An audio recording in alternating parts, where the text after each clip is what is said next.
breaks my heart. Seeing this just makes me like so sad. And when you're using, you don't realize it. It really like opens your eyes to just how bad it really is and how bad it can really get. You know, these people need help. Caitlin Agresti takes a difficult and almost unbearable journey back to the street she called home for 7 years. I used to sleep on the sidewalk over here.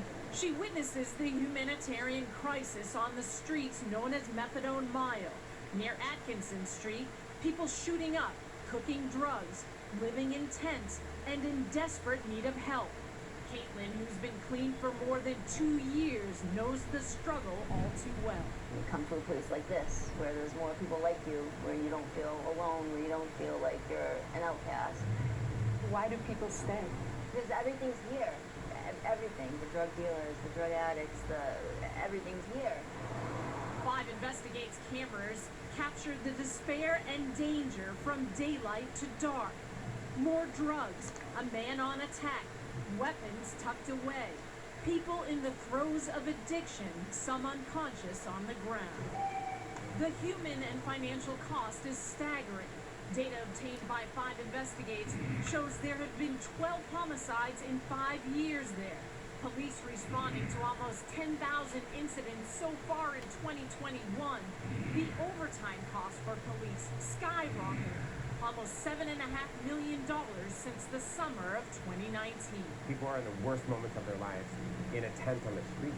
And we've got to get them the care that they need. We've got to get them into a safer environment. And that's what we're working on every day.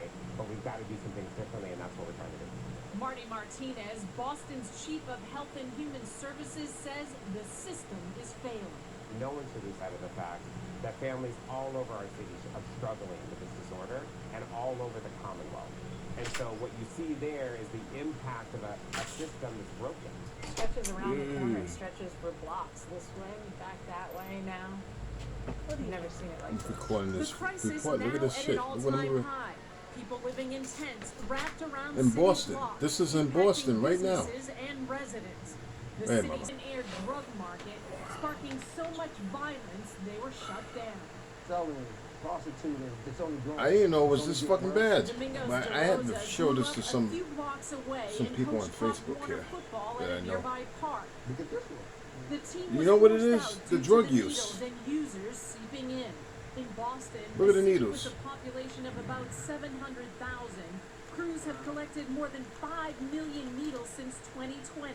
That's more than 7 needles per resident.